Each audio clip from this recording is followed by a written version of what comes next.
자, 이 문제를 하기 전에 인트로 하나만 하고 갈게요. 시간이 조금 걸리겠지만 그래도 중요하고 도움되니까 놓치지 않고 들어주시는 게 좋을 것 같아요. 빠르게 하겠습니다. 지금까지 우리가 배운 수열은 일단 분류를 할 수가 있습니다. 대부분은 규칙성이 있죠. 규칙성이 있는 것 중에서 일단 등차 수열을 배웠고, 그 다음에 등비 수열을 배웠고, 그 다음에 등차도 등비도 아닌 것을 배웠는데 일단은 그냥 자연수 수열을 배웠고, 근데 사실 이거는 1, 2, 3, 4 이렇게 나아가는 수열이니까 엄밀히 따지면 등차 수열이긴 합니다. 하지만 여기 적을게요. 그리고 제곱으로 나아가는, 그러니까 1의 제곱, 2의 제곱, 3의 제곱, 4의 제곱 이런 것도 배웠어요. 이름만 등차 수열이라고 붙이지 않았을 뿐이지 사실 이런 걸 배웠죠. 그리고 세제곱 수열도 배웠습니다. 이런 걸 배우고 여기 모두에 해당하지 않지만 그래도 규칙성이 있는 수열도 앞으로 등장할 거예요. 그래서 그런 것은 사실 여기 보면 있죠. 이런 것을 다 항이라고 볼 때 얘네들은 등차도 등비도 이런 것도 아니지만 규칙성은 있죠. 그래서 저런 문제를 보게 될 겁니다. 대충 기타라고 할게요. 그러니까 규칙성이 있는 수열 중에서 등차, 등비, 자연수 거듭제곱의 자연수 거듭제곱도 아닌 수열을 얘기를 하는 겁니다. 자, 그 다음에 나중에 뒤에 등장하겠지만 규칙성이 없는 문제도 나옵니다. 이거는 예를 들어서 1, 파이, 0.3 지금 머릿속으로 떠오르는 대로 아무렇게나 얘기를 하는 중인데 누가 봐도 규칙성이 없지만 수의 나열이니까 수열이긴 하죠. 그래서 저런 수열은 여기에 분류가 되는 거죠. 이렇게 했을 때 이거를 왜 분류를 했냐 하면 앞으로 이런 문제를 만날 때 주로 수열의 특성에 의해서 맨 처음에 무엇을 해야 되는지 얘기를 하기 위함이에요. 무슨 말이냐면 등차 수열에 관한 문제가 나오면 등차 수열은 항상 첫 번째 항과 공차를 구하려고 하시는 게 좋아요. 왜냐하면 등차 수열에 관한 모든 문제는 첫째 항, 공차 이 두 개만 알면 모든 게 다 풀리기 때문입니다. 그 어떤 어려운 문제가 나와도. 그 다음에 등비 수열 역시 모든 문제가 첫째 항과 공비만 알면 다 풀리게 되어 있어요.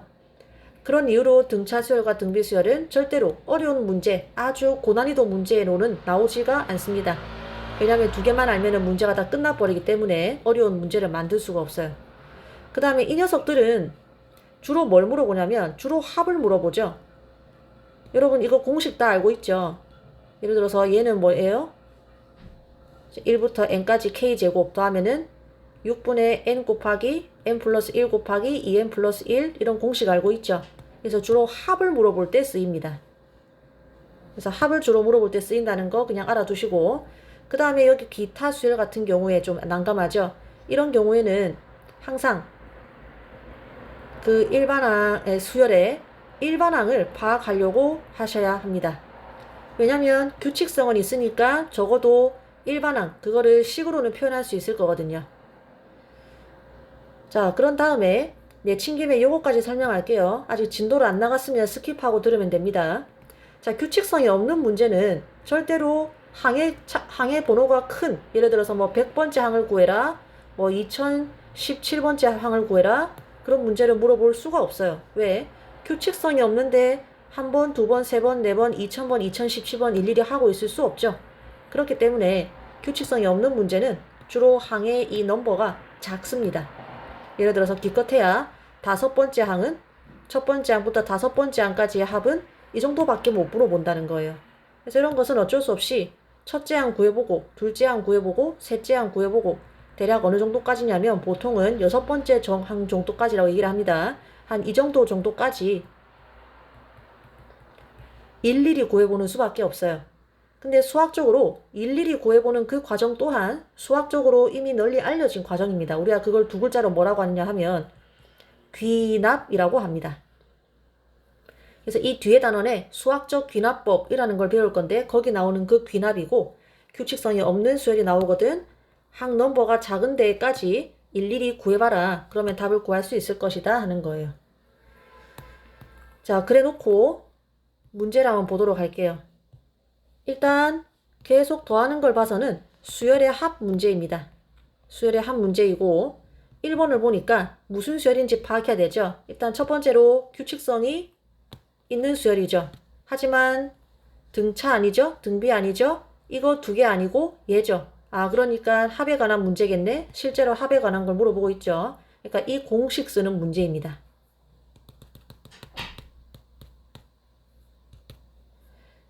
자, 그러면 복습 한번 해보죠. K의 세제곱, 자연수의 세제곱꼴을 첫째 항부터 n번째 항까지에 더한 이 공식은 어떻게 돼요? 2분의 바로 여기 있는 n 가져오는 거죠.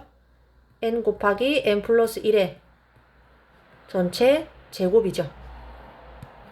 그러면 이 공식은 보면은 근데 저 공식은 항상 첫째 항이 1일 때만 쓸 수 있습니다. 근데 지금 보면은 1의 세제곱, 2의 세제곱이 없죠. 그래서 우리가 구하는 것은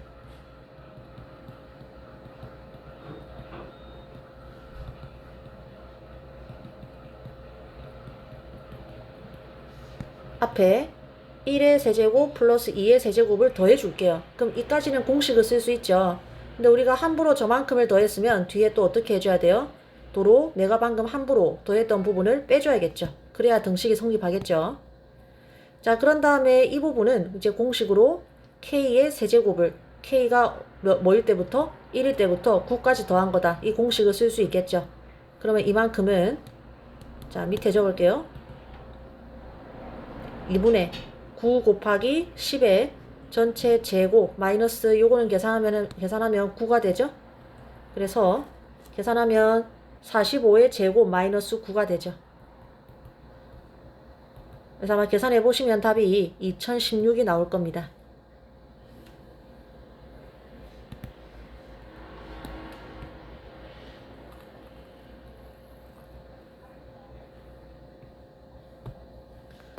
자, 그 다음에 2번 보도록 하겠습니다.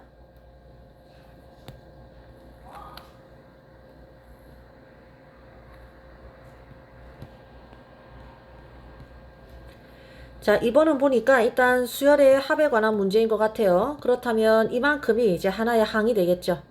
첫 번째 항, 두 번째 항, 세 번째 항, 그리고 이게 아마 19번째 항이 되겠죠. 그러면 이 수열을 파악해야 되는데 일단 이 수열이 규칙성이 분명히 있죠. 하지만 등차수열, 등비수열, 그리고 자연수의 거듭제곱도 아니죠. 그래서 규칙성이 있지만 기타에 분류되는 수열이니까 우리는 일단 뭘 해야 되나요? 일반항을 파악을 해야 됩니다.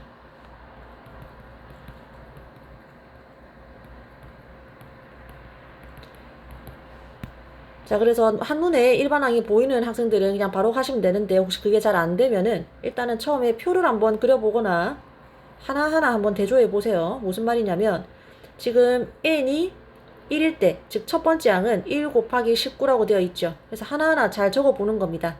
두 번째 항은 2 곱하기 18이라고 되어 있죠. 세 번째 항은 3 곱하기 17이라고 되어 있습니다.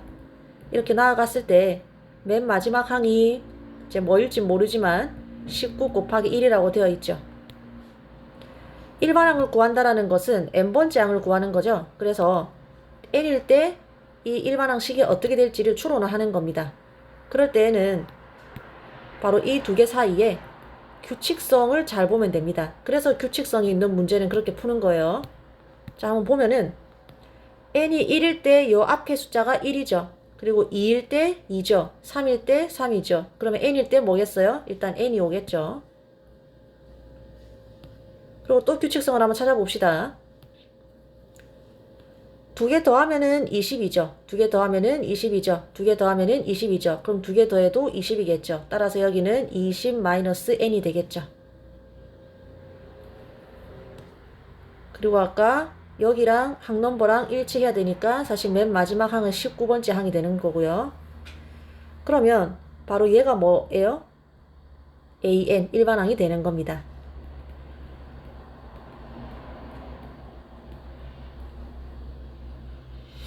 자, 그럼 문제에서 구하는 것은 이 수열의 합이죠.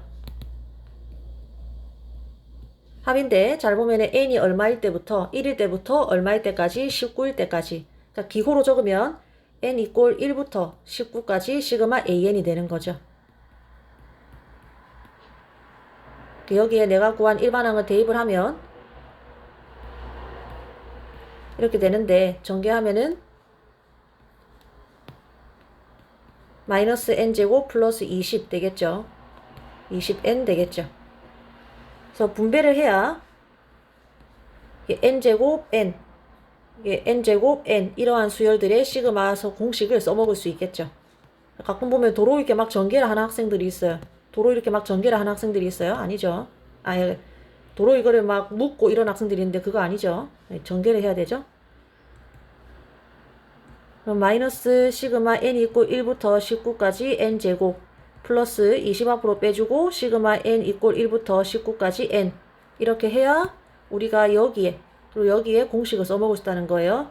얘는 6분의 n 곱하기 n 플러스 1 곱하기 그리고 2n 플러스 1 되겠죠. 앞에 마이너스가 있고 그 다음 플러스 20 곱하기